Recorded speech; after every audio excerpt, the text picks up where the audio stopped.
कश्मीर में जो कुछ भी हुआ पहलगाम के अंदर, उसके बाद अपने आप को देशभक्त साबित करने की होड़ मच गई है ट्विटर पर। अब इस सोशल मीडिया पर जब से घमासान मच रहा है, तब से कौन असली देशद्रोही है और कौन असली देशभक्त है, इनकी तस्वीरें भी साफ साफ नजर आ रही है। इन्हीं तस्वीरों के बीच एक सोशल मीडिया वीडियो बहुत तेजी से वायरल हो रहा है नेहा राठौड़ का। जी हाँ, वही नेहा राठौड़ जो अक्सर राजनीति करती हुई दिखाई देती हैं हर मुद्दे पर, और इस बार उन्होंने चुन लिया है पहलगाम का मुद्दा। लेकिन किस तरीके से गुर्जर विधायक, लोनी विधायक नंदकिशोर गुर्जर ने उन्हें करारा जवाब दिया है, और क्या वो असल में देशद्रोही है या देशभक्त है, इसका भी हम खुलासा करेंगे इस वीडियो में, इसलिए बने रहेगा आखिर तक हमारे साथ। नमस्कार, मैं हूं चेतना शर्मा। आप देखना शुरू कर चुके हैं संवाद भारत का भारत के लिए। तो मैं लगातार इस वीडियो में आपको सबूत के साथ दो वीडियो पेश करने वाली हूं। पहला वीडियो तो आप ये देखिए कि सरकार पर और सरकार की सुरक्षा पर, देश के सुरक्षा के लिए तैनात नौजवानों पर किस तरीके से भड़क रही है नेहा राठौड़। आप पहले उनका ये वीडियो सुन लीजिएगा और उसके बाद हम चर्चा में आगे बढ़ते हैं। भाजपा का आईटी सेल मुझे देशद्रोही बताकर ट्विटर पर ट्रेंड चला रहा है, सिर्फ इसलिए कि मैं देश के प्रधानमंत्री से सवाल पूछती हूँ। ये लोग मुझे देशद्रोही इसलिए कह रहे हैं क्योंकि पाकिस्तान के किसी ट्विटर अकाउंट ने मेरा वीडियो कॉपी करके लगा दिया। भाजपा का आईटी सेल और गोदी मीडिया के बिके हुए सरकारी पत्रकार देशभक्ति का सर्टिफिकेट बांट रहे हैं। वो लोग जिन्होंने देश को धर्म के नाम पर बांटने में कोई कसर नहीं छोड़ी, वो देशद्रोही और देशभक्त का सर्टिफिकेट बांट रहे हैं। मैंने आज तक कभी नहीं बताया, कहना जरूरी नहीं समझा, लेकिन आज जब बात मेरी देशभक्ति पर आ गई है तो जान लीजिए, मेरे परिवार और खानदान के कुल मिलाकर 14 लोग भारतीय सेना और अर्धसैनिक बलों में अपनी जान दांव पर लगा चुके हैं। मेरा अपना सगा भाई अभी भी छत्तीसगढ़ के जंगलों में नक्सलियों से लड़ रहा है। मेरे अपने सगे चारों मामा आर्मी में अधिकारी रहे हैं, जिनमें से 2 लोग कारगिल की जंग लड़ चुके हैं। चाहे थल सेना हो या वायु सेना, मेरे भाई आज भी देश की सेनाओं में हैं, और ये 2-2 रुपए के ट्रोल आईटी सेल वाले मुझे देशद्रोही कह रहे हैं। इनकी हिम्मत कैसे हुई है? औकात तो जाकर उससे सवाल पूछो जिसने देश को 10 साल में आतंकवाद से मुक्त कराने की बात कही थी। कहां गई उनकी 56 इंच की छाती? मुझे देशद्रोही कहेंगे ये बिके हुए लोग। कितने नेताओं के अपने बच्चे फौज में हैं, बताओ गिनके? पूरी भाजपा के नेताओं के जितने बच्चे फौज में होंगे, उससे ज्यादा तो मेरे अपने रिश्तेदार और परिवार के लोग सेना में जान दांव पर लगा चुके हैं।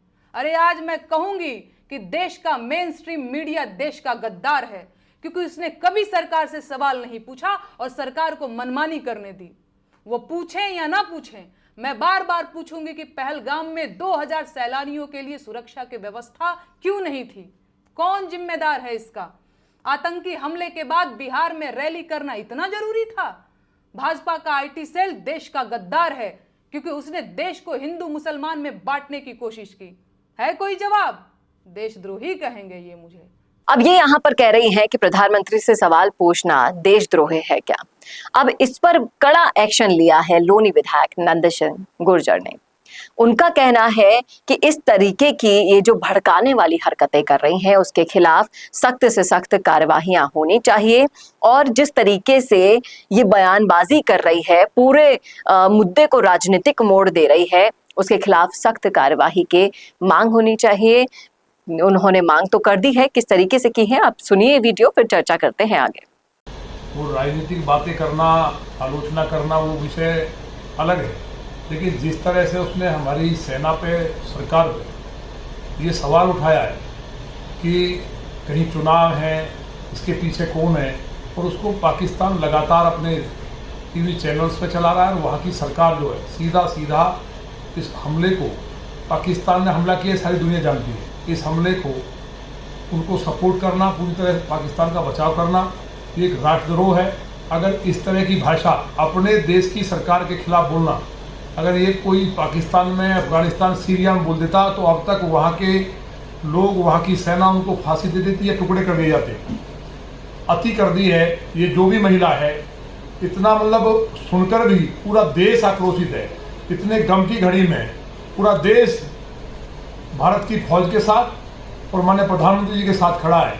वो लगातार जिस तरह से भाषा का इस्तेमाल कर रही हैं, लगातार सरकार पर हमले कर रही हैं, उससे साफ हो रहा है कि वो आईएसआई की एजेंट है और उसको एक तरह से माना जाए कि वो आतंकवादी है भारत में और वो आतंकवादियों के लिए काम करती है। और सीधा मेरा कहना है कि वो आतंकवादी है, हिजबुल मुजाहिदीन के गैंग की एक सदस्य है। उसके इन संबंधों की जांच करने के बाद उनके खिलाफ फास्ट ट्रैक कोर्ट में मुकदमा चलना चाहिए। और ऐसी महिला को जिसने इतनी मतलब दर्दनाक घटना पे, एक हमारी बेटी जिसकी शादी को हुए कुछ ही टाइम हुआ है, वो रो रो कर कह रही है कि हमसे धर्म पूछा गया, उस पर भी टिप्पणी कर रही है। और माननीय प्रधानमंत्री या केंद्र सरकार, भारत सरकार, वो एक एक हिंदुस्तानी की है, हिंदुस्तानी दुखी है और वो महिला जिस तरह की बातें कर रही है, ये सीधा राष्ट्रद्रोह का मुकदमा बनता है और राष्ट्रद्रोह में भी जघन्यतम अपराध के रूप में बनता है। तो इन पे बहुत तेजी के साथ फास्ट ट्रैक कोर्ट में मुकदमा चलना चाहिए और इनको फांसी की सजा हो। और भी इस तरह के जो जहरीले नाग हैं, जो एजेंट हैं कट्टरपंथी मुल्कों के, जो कहीं निकलते, हालांकि एक आध कोई दबे स्वर में कह रहा है, एक सोशल मीडिया पे भी मेरा कहना है जिस तरह से वहां फर्जी लोगों ने अकाउंट बना रखे और वो मुस्लिम नाम डाल करके कहीं। तो देखे आपने दोनों वीडियोस। इसके बाद आपको ये मामला काफी हद तक क्लियर हो गया होगा कि हम किस मुद्दे की बात कर रहे हैं। अब सिक्के के दो पहलू होते हैं, ये आपको पता है, हम सभी को पता है। लेकिन जिस तरीके से सरकार की लापरवाही या सुरक्षा चूक पर सवाल करना देशद्रोह नहीं होता है, लेकिन इनसे जो लोग सवाल पूछ रहे हैं वो ये है कि जिस तरीके से बंगाल में जो कुछ भी दरिंदगी हुई वो क्यों नहीं कभी इनको दिखाई दी हुई, क्यों मुंह उस टाइम इन्होंने अपना बंद रखा। और जिस तरीके से ट्वीट के आप पैसे लेती हैं, यहाँ पर कमेंट किए जा रहे हैं लोगों के द्वारा, वो हम सभी को पता है कि कौन असल में देशद्रोही है और कौन देशभक्त है। आप हमें वीडियो जाहिर करके कुछ ज्ञान ना दें, ऐसा लोगों का यहाँ पर कहना है। इसी के अलावा लोग ये भी कह रहे हैं कि जब पूरा देश शोक में डूबा हुआ था उस टाइम आपको ये राजनीति कहाँ से सूझ रही थी। ये देशद्रोही का पहला और मापदंड होता है और आप पहली मापदंड में ही फेल हो गई हैं, देशद्रोह इनको करार दे दिया गया है। और जिस तरीके से अपने देश के साथ जिस थाली में आप खाते हो उसी में छेद करते हो ना, इस तरह की हरकतों के खिलाफ, तो साफ साफ समझ में आता है जनता बेवकूफ नहीं है कि कौन आपका दुश्मन है। और ये वही दुश्मन है जो घर में बैठी भी है, खा भी रही है और फिर आपको आंखें भी दिखा रही हैं। लोगों का यही कहना है कि जो भी ये कर रही है वो देशद्रोह का पहला मापदंड है और इस पर इनको पूरा पूरा संज्ञान लेना चाहिए। सरकार को भी कहना चाहिए कि जिस तरीके से नंदकिशोर गुर्जर जी को सपोर्ट यहाँ पर जनता कर रही है, और लोग यही कह रहे हैं कि जिस तरीके से इन्होंने कहा कि मेरे परिवार के आधे से ज्यादा लोगों ने कुर्बानी दे दी, उनको यही कहना है कि जिस तरीके से अगर भारतीय सेना का एक भी व्यक्ति आपके परिवार में होता ना तो आपकी सोच नहीं होती। उनकी सोच कितनी साफगोही होती है, कितनी पानी की तरह क्लियर होती है, उसका अंदाजा तक नहीं है इस इंसान को, नेहा राठौड़ को। और लोगों ने भर भर के इनको जो कमेंट बाजी यहाँ पर की है, माफ कीजिएगा कि उनके वर्डिंग्स को मैं यहाँ पर आपके सामने शब्द नहीं देख सकती, लेकिन ट्विटर पर जाकर आप ये वॉर जरूर देख सकते हैं। उसका एग्जाम्पल मैंने आपको यहाँ दे दिया है। और लोनी विधायक नंद किशोर गुर्जर जी ने जो कदम उठाया है बेहद सराहनीय है।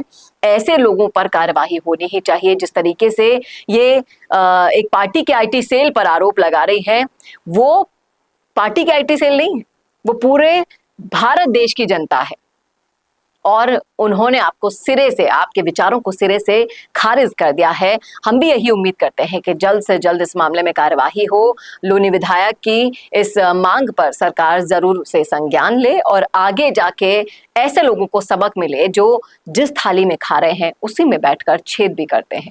क्या कहते हैं आप इस मुद्दे पर, रखिएगा राय कमेंट बॉक्स में। कैसा लगा वीडियो बताना ना भूलेगा और ऐसे और वीडियोस के लिए देखते रहिए संवाद भारत का, भारत के लिए। नमस्कार। भारत का सबसे तेजी से बढ़ता हुआ डिजिटल न्यूज चैनल जिसका परिवार 4,17,000 लोगों से भी ज्यादा बढ़ रहा है, वो संवाद न्यूज चाहता है हर जिले और हर राज्य में मीडिया पार्टनर्स। तो अगर आप बनना चाहते हैं संवाद न्यूज के पार्टनर्स तो कांटेक्ट करें नीचे दिए गए नंबर्स पर। इसके अलावा अगर आप वीडियो एडिटर बनना चाहते हैं या फिर न्यूज इंडस्ट्री में बतौर इंटर्न सब सीखना चाहते हैं तो संवाद न्यूज के जयपुर हेड ऑफिस में काम करने के लिए संपर्क करें स्क्रीन पर दिए गए नंबर पर।